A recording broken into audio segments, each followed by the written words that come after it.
I'm going to talk for a little bit. I'm going to talk about what hypnosis is, the benefits of hypnosis, how hypnosis can help with emotional pain.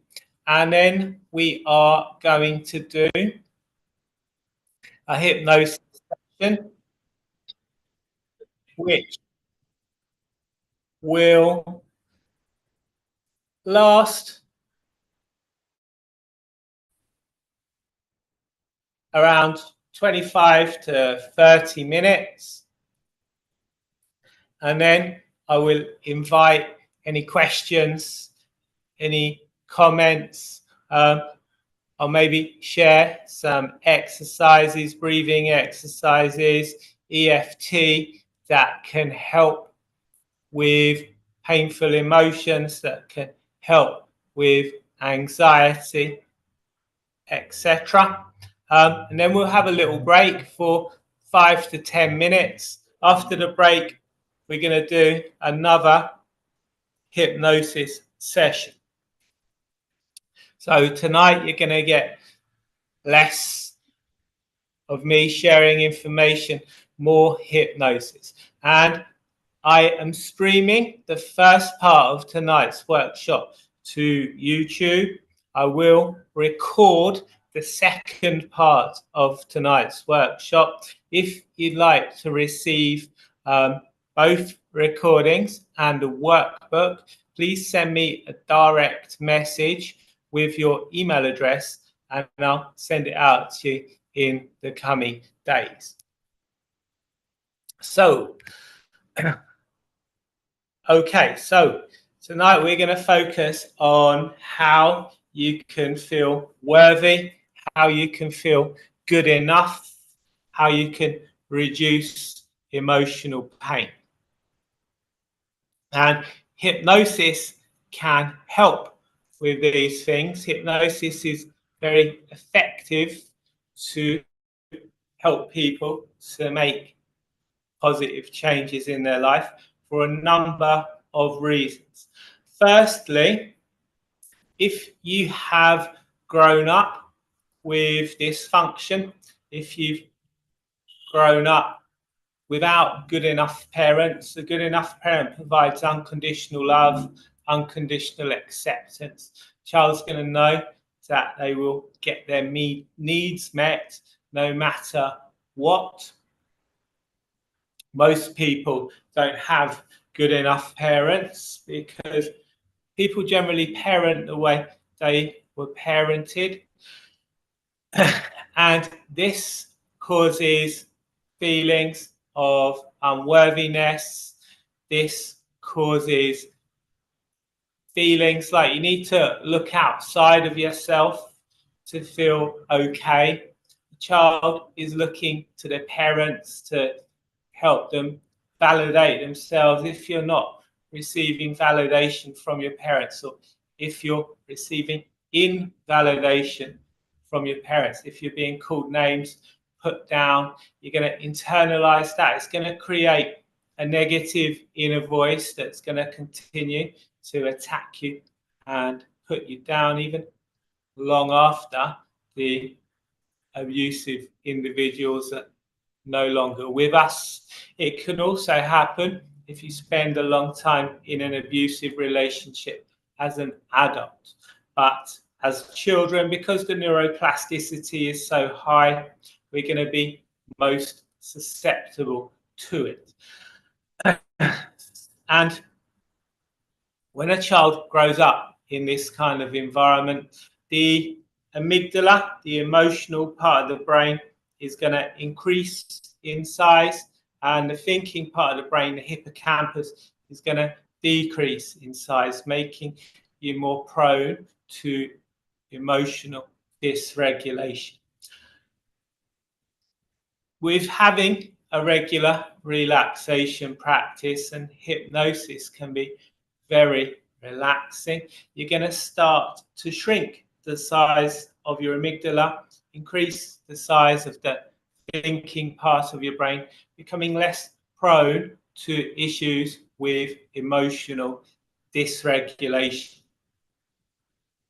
Secondly, hypnosis is a focused state of attention. If you've ever driven somewhere, got into your destination, not remembered the journey, that's hypnosis. If you've ever been watching TV, zoned out, lost track of time, whatever you were watching, finished, you thought, wow, where did all that time go?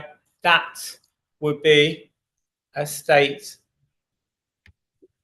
of hypnosis. So, one moment.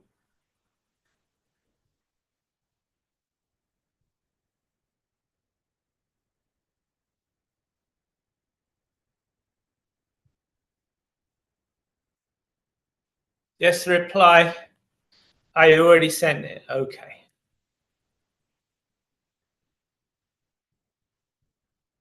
No problem. I will send the workbook for last Monday as well.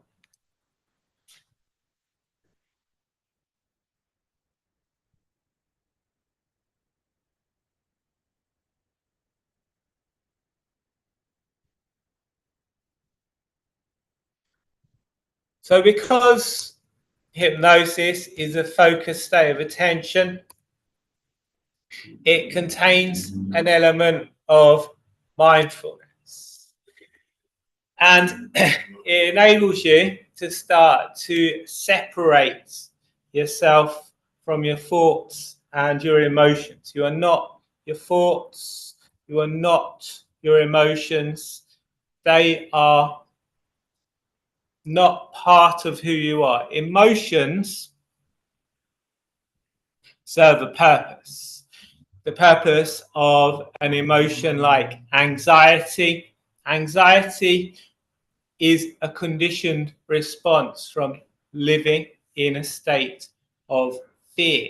A man called Ivan Pavlov wanted to do some research into dog saliva. So he got some dogs, tied them up, sprayed meat powder into their faces to make them salivate so that he could collect all of that saliva and do his tests or whatever he was doing on it.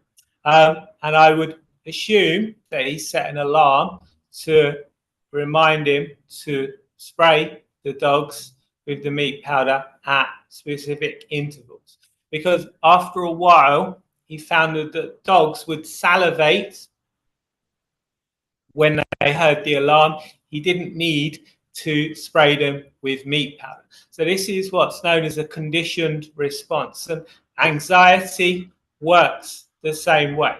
You develop all of these triggers, associations with things that cause you fear, cause you to move in to the fight or flight response.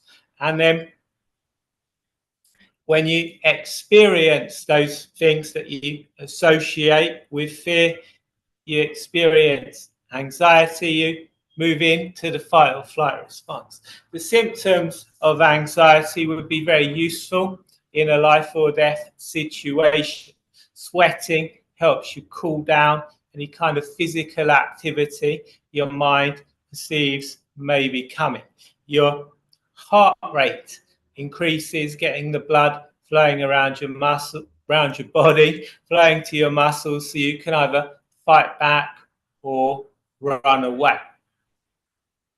So, yeah, anxiety or the symptoms of anxiety serve a purpose. Depression lets you know that there's something wrong in your life, that you need to make some changes. There's a difference between depression and depressed feelings. I should have said depressed feelings let you know there's something wrong in your life, that you need to make some changes. Society teaches us that emotions are bad, that there's something wrong with us if we're feeling these feelings, that we need to take a pill or something to make ourselves feel better. And yeah, it doesn't just come from parents. I spoke about good enough parents. It can also come from school. At school, we're going to be shamed out of our emotions. We're going to be told to shut up, sit down, pay attention. And schools don't like angry children, so most of us become shamed out of anger in childhood. Without anger, you're not going to be able to defend your boundaries. You're not going to be able to defend yourself. You're going to take on more and more toxic shame. So, yes, all emotions serve a purpose, and what resists not only persists, but becomes stronger. So, the more you try and fight against a thought or a feeling, the more energy you're giving to that thought or feeling, the stronger it's going to become. So don't try to stop yourself feeling negative emotions. Don't try to fight against negative thoughts. Don't tell yourself this is bad, I don't want to be feeling this, because by doing that, you're giving those negative emotions, those negative thoughts more energy, more attention. You're going to find that you suffer with them more. As I said, this is one of the reasons hypnosis can help, because it contains an element of mindfulness. It's a focused state of attention. And the third, probably not the final reason that hypnosis is effective at helping people deal with negative emotions, but a very important one, is that your mind can't tell the difference between a real or an imagined event. So just by imagining yourself the way you want to be, you actually create new neural pathways in your brain. The more you imagine yourself that way, the stronger those neural pathways become, the more you can start to become that person. And to prove this to you, we're going to do a couple of exercises. What I'd like to do to start off with is to take some deep breaths in, breathing all the way down into your stomach. Notice your stomach rising as you're breathing in and falling as you breathe out. Wherever possible, you want to try and make the conscious effort to breathe all the way down into your stomach. If you do this, you're going to notice improved levels of relaxation. You're going to notice yourself feeling calmer overall. Said that as children, we naturally breathe into our stomachs, but for some reason, when we start school, we lose the ability to do this. Start breathing more shallowly into the chest. This puts you in the fight or flight response, causes your body to release all kinds of stress hormones. So making the conscious effort to breathe all the way down into your stomach throughout the day, you're going to notice yourself feeling more relaxed, more calm overall. If you ever watched a person sleeping, you'll notice it's their stomach that rises and falls as they breathe in and out. Okay, so holding your hands out in front of you like so, turn your left hand with your palm facing up. Keep your right hand with your palm facing down. Take a deep breath in and breathing out with a big sigh, allowing your eyes to close. Now, with your eyes closed, I'd like you to just imagine, only imagine, that in your left hand, we've placed some heavy books. Those heavy books are weighing down on that left hand. That left hand is sinking lower and lower.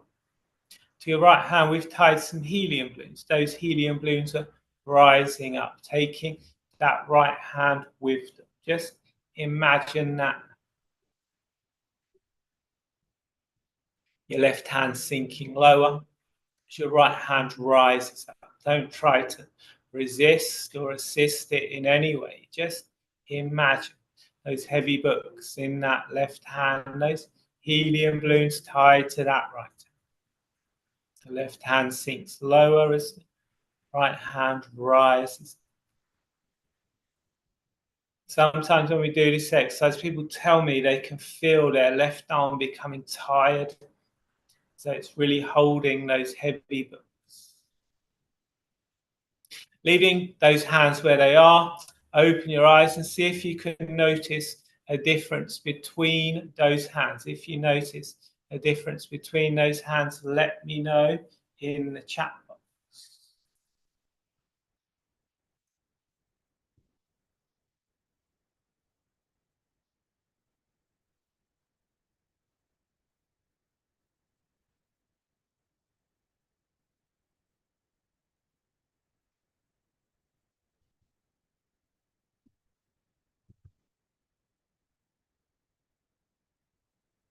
Excellent.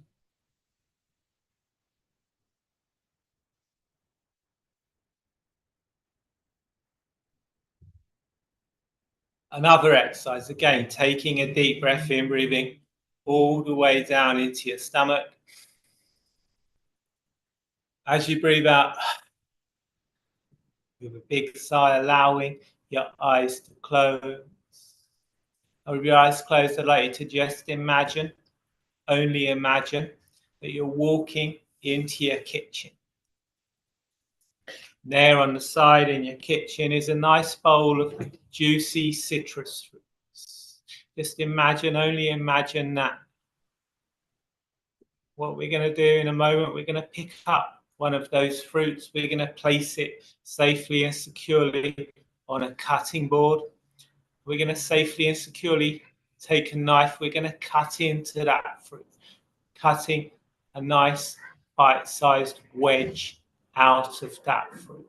So just imagine doing that now, reaching out a hand, picking up that fruit. Maybe you can even get a sense of the weight of that fruit in your hand as you place it safely and securely on that cutting board. Taking a knife, cutting into that fruit. Those juices are squirting out. Those citrusy smells are filling the air, and there's a puddle of juice forming underneath that fruit on the cutting. Just imagine that. And then cutting into the fruit again. So we're creating that nice bite-sized wedge. Again, those juices squirting out, those citrusy smells filling the air, that puddle of juice underneath that cutting board becoming larger and larger. Now we have that nice bite-sized wedge of fruit. I'd like you to just imagine reaching out, picking it up, maybe shaking off any excess juices, lifting it up towards your face, smelling those citrusy smells, and then placing it in your mouth, biting down. As you're biting down on that fruit, those juices are exploding in your mouth. Those citrusy flavors are tingling your taste buds, and the juices are running out. They're running down your face, dripping off your chin. Just imagine that. Now, when you're ready, you can open your eyes, coming all the way back, and let me know if that exercise made your mouth water.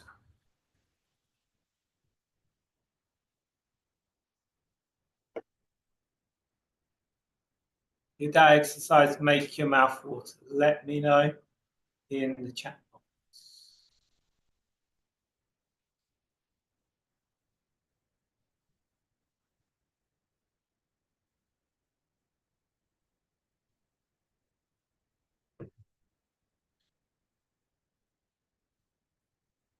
Fantastic.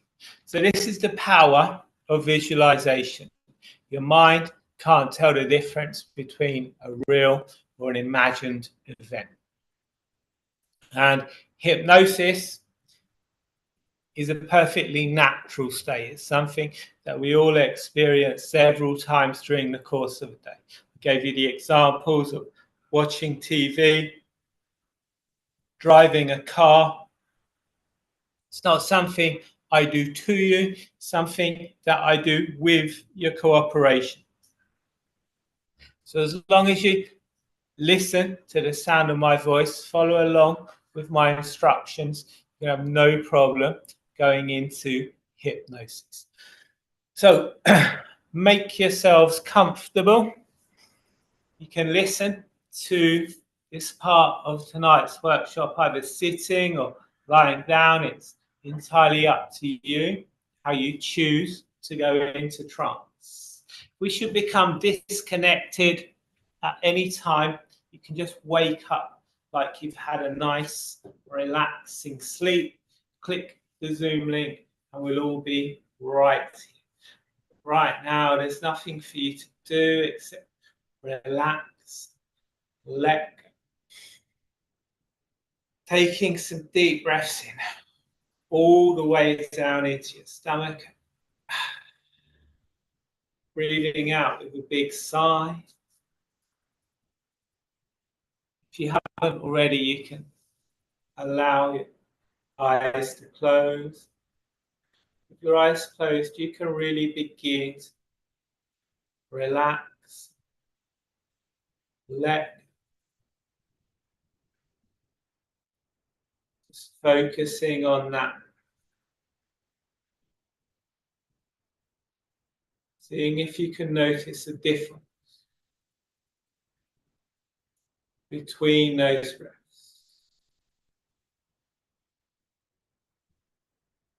Maybe you can imagine breathing in, relaxation. Breathing out any stresses or strains.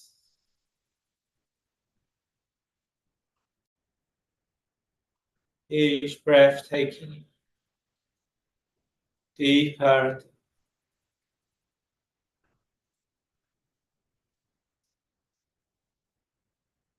and more and more relaxed. More and more at ease. Any thoughts come into your mind, you can just notice.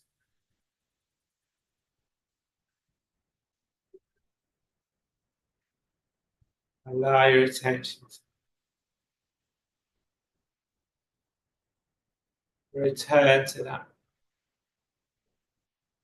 My words, my voice can go with you. My voice can become the sound of traffic off in the distance. Wind in the tree.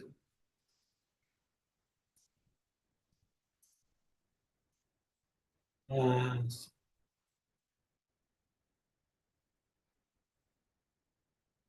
breathing.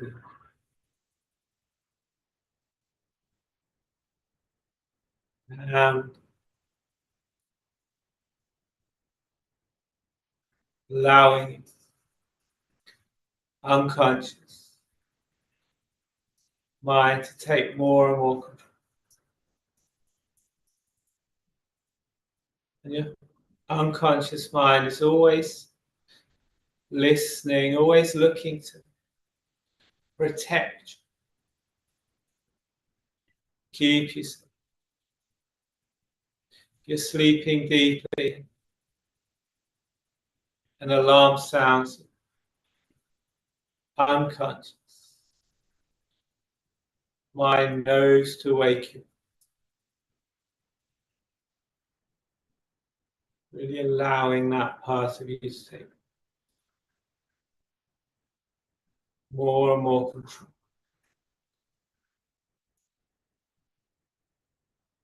Now, that's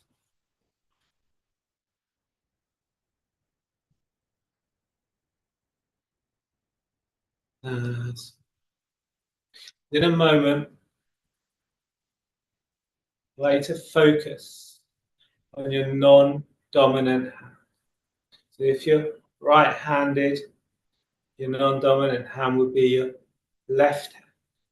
If you're left-handed, your non-dominant hand would be your right hand. Just focusing on that non-dominant hand. You continue breathing. Yes. Relax.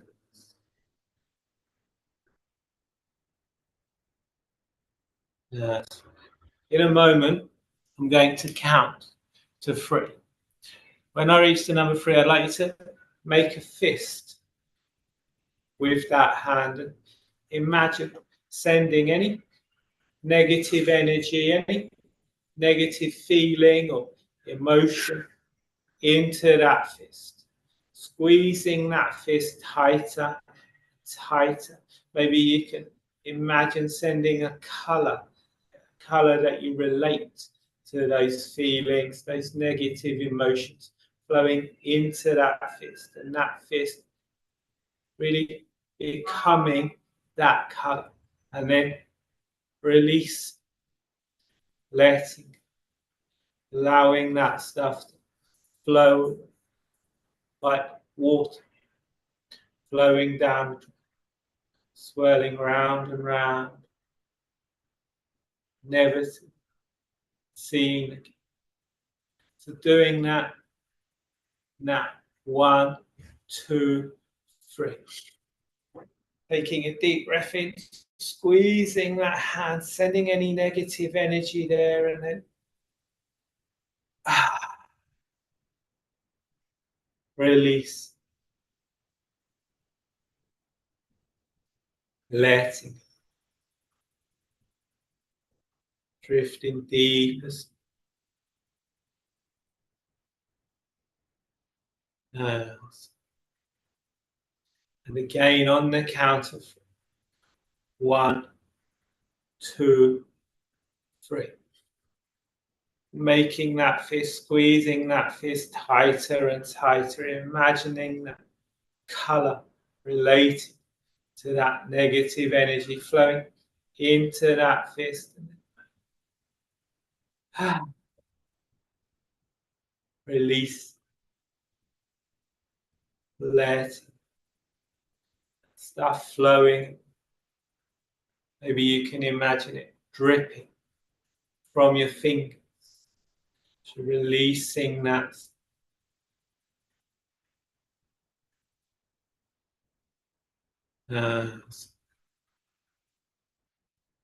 One last time. On the count of 1, 2, 3. Taking a deep breath in, squeezing that fist tighter and tighter, seeing that energy flowing into that fist, that color flowing into that fist. And then release, let, becoming even more relaxed, even more at ease.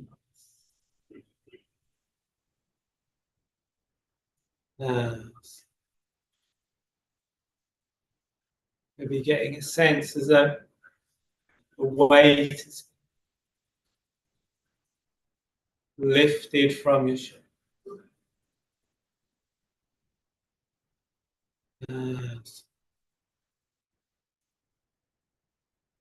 Scanning around your body, seeing where you feel the most relaxation, the most comfort, and then allowing that relaxation to spread out, increasing as it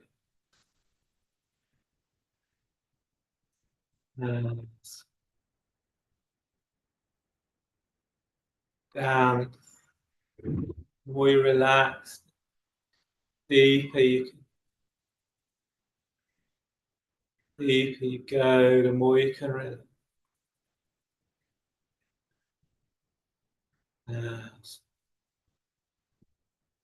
In a moment, I'd like you to imagine yourself standing safely and securely in an elevator. It's that elevator relaxation. Maybe you can imagine some soothing music playing in the background. In this elevator, there's 3 buttons. We press the first button. That relaxation is going to increase even. The second button is going to take you deeper still. Maybe you can wonder what it could be like to double that relaxation. The third button is going to take you all the way down into the very depths of trance, the very basement of hypnosis. So pressing that first button, drifting deeper and deeper. As the person starts to enter a state of trance, a state in which positive change can occur. They can start to notice many things. They can notice tiny muscles and tendons and arms and legs begin to twitch a little as they release any tension. Can start to notice themselves swallowing more rapidly. You may even notice yourself wanting to swallow. Now, they can start to notice their eyes moving about beneath their eyelids as they begin to access that REM state, that state in which visualization can be so easy.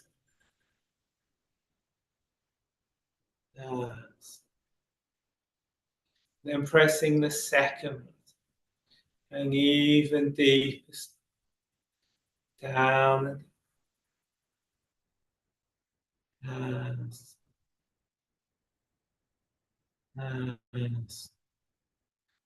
unconscious mind taking total control.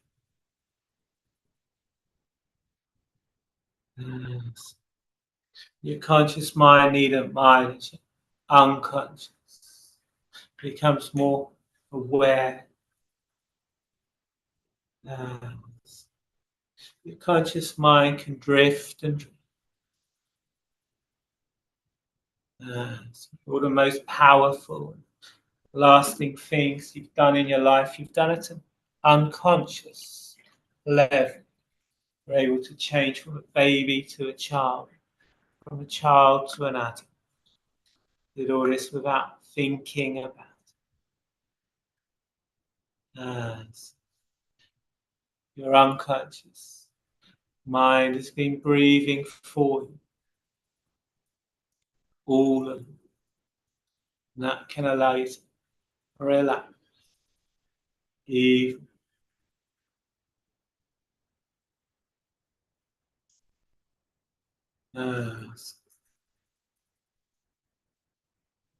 Finally, pressing third and final button, okay? All the way down into the very depths.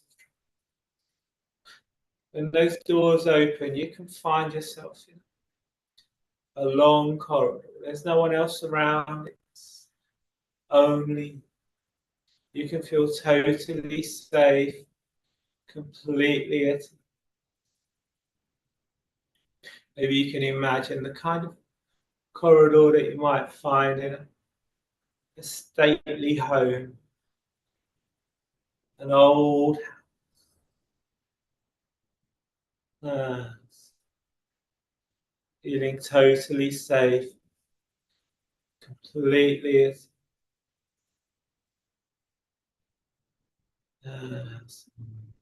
Doors either side.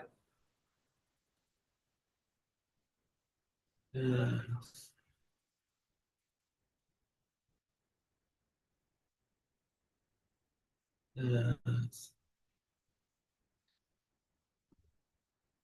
In a moment, I'd like you to be able to imagine, to look at those old feelings. Maybe you can imagine holding an object that represents those old feelings in your hand. Could be a ball of energy. Yes. An object of some kind. Holding that out in front, examining. Yes. Examining that old, what could it be? Where could it come from?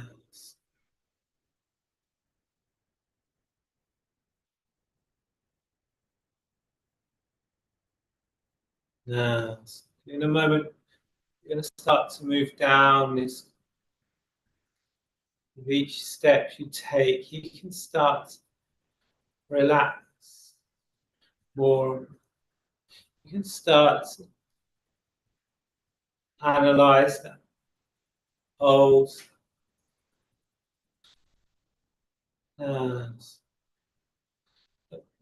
maybe getting a sense of disconnection in some, like when you're doing something and you have the TV, radio on in the background.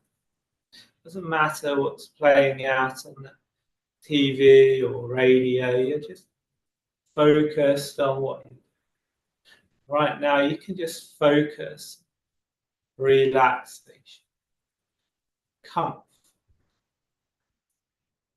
As you move down that, every step you take, allowing you to relax more.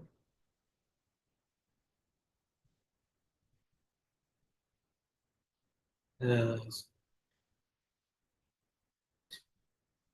looking at that old stuff you're holding out in front. Maybe you can imagine being able to manipulate that stuff in some way to change its shape, change its color, maybe giving it soothing, relaxing color. Yes.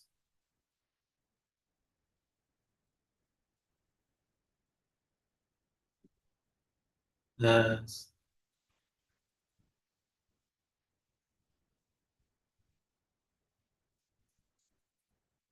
Yes. In a moment, you're going to come to a doorway that leads to a special, a place where you can work on that. Yes. Maybe you can imagine that door out in front of you now, reaching out a hand, all the way all the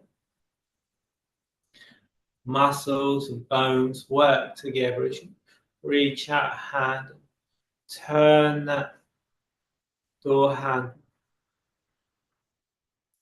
stepping into that. Nice.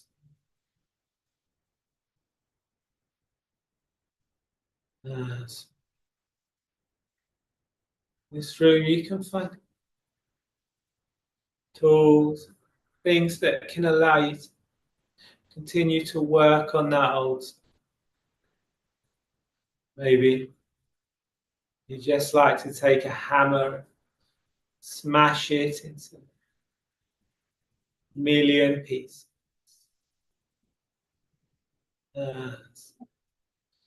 Maybe you like to turn it into something useful, something you can use in some. Allowing it.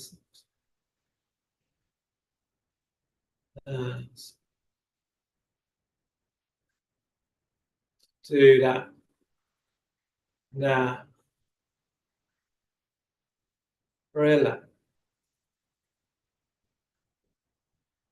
Let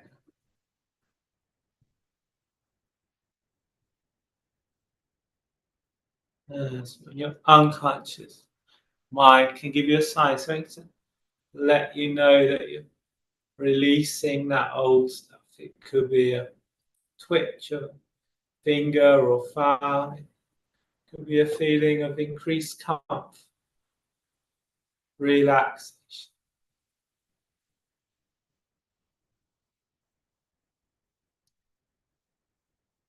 Yes.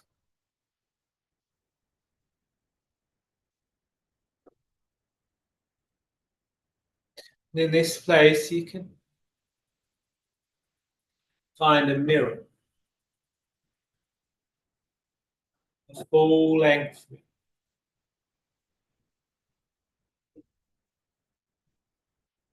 Standing in front of that mirror, you can see a version of you slightly different somehow. This future version of you has more calm, more comfort, feels more worthy, more at home in this world. Still observing that future version of you standing in that mirror. How do they stand? How will you stand with more confidence?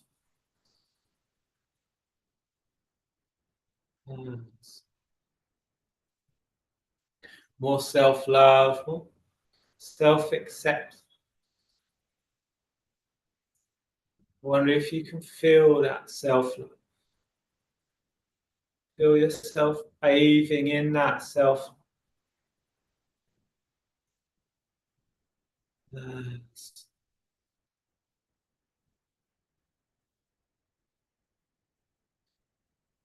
Stepping into that, connecting with that future version.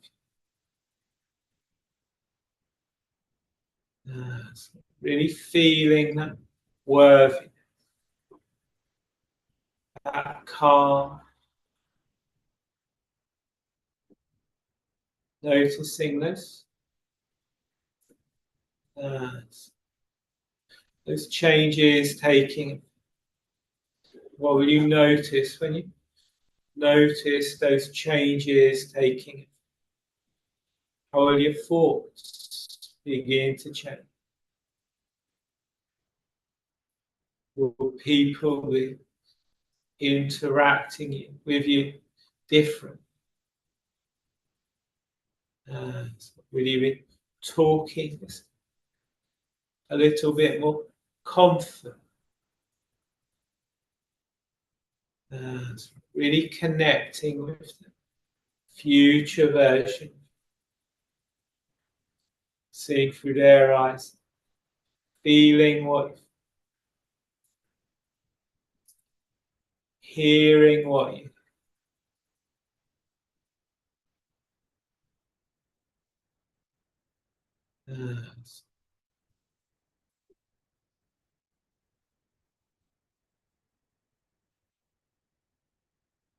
All the ways that things can begin to change.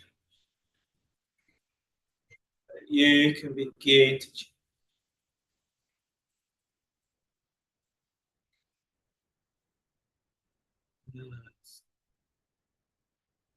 In a moment, I'm going to count 1 to 5. When I reach number 5, you can come all the way back to the here and now, noticing how good you've.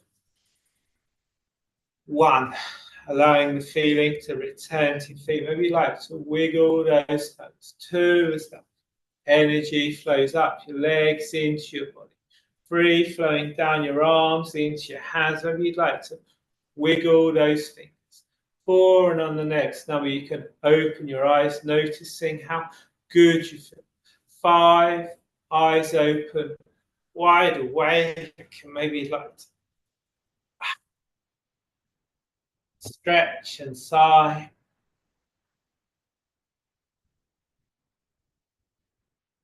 And if you like that, let me know in the chat box.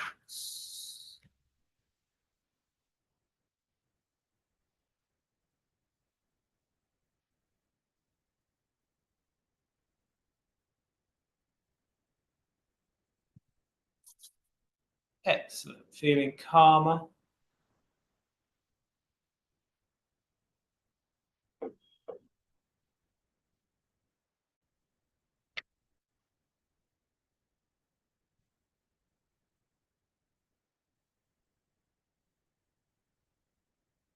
Fantastic.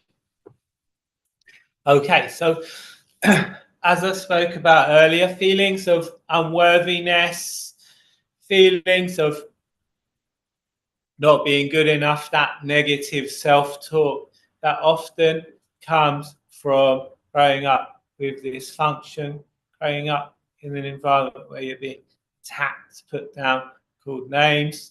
You're going to internalize that. It's going to create negative self-talk. It's going to continue to tell you you're not worthy, attack you, put you down, call you names. And these things, they don't just need to come from parents. They can come from bullies at school, narcissistic aunts, uncles, nasty teachers. So inner child work can really help with that. Writing letters to your inner child, telling them that you love them and accept them, that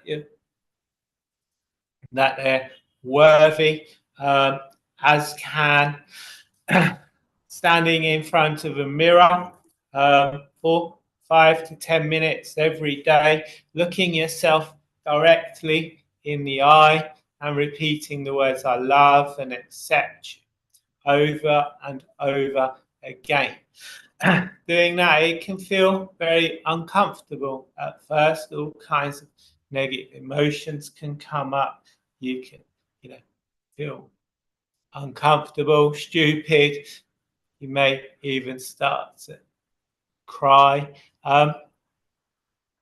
It's important to push through that, because by doing that, you're going to notice all kinds of benefits. I get people to do that on both my inner child program and my stress and anxiety program, and the people that do that on the programs, they report back massive improvements, feeling much better in themselves. If you want to find out more about the stress and anxiety program, it is next scheduled to take place in July next month, starting on the 7th of July, and it's currently available for the very special price of just £65 on my website. It's a group program.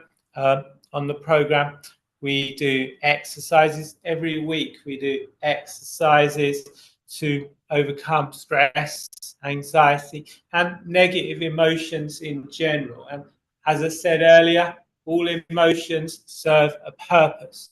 No emotion is either good or bad. It just is. It's there to alert you that something's wrong, that you need to make some changes in your life. Another one of the exercises I get people to do on the program is to journal their emotions. If you put emotion wheel into Google, you're going to bring up a big wheel of emotions. In the middle of that wheel are your core emotions: happy, sad, angry, anxious. Moving out from that are more specific emotions such as fear, rage, joy, grief, etc. Once you have that, we'll set an alarm on your phone to go off 4 or 5 times a day. When that alarm goes off, check in with yourself. Ask yourself, what am I feeling on the scale of what am I feeling right now? And be as specific as you can be, using that wheel, that chart, to be as specific about what you're feeling as you can be. Scale the feeling on a scale of 1 to 10, 1 being not too bad, 10 being terrible.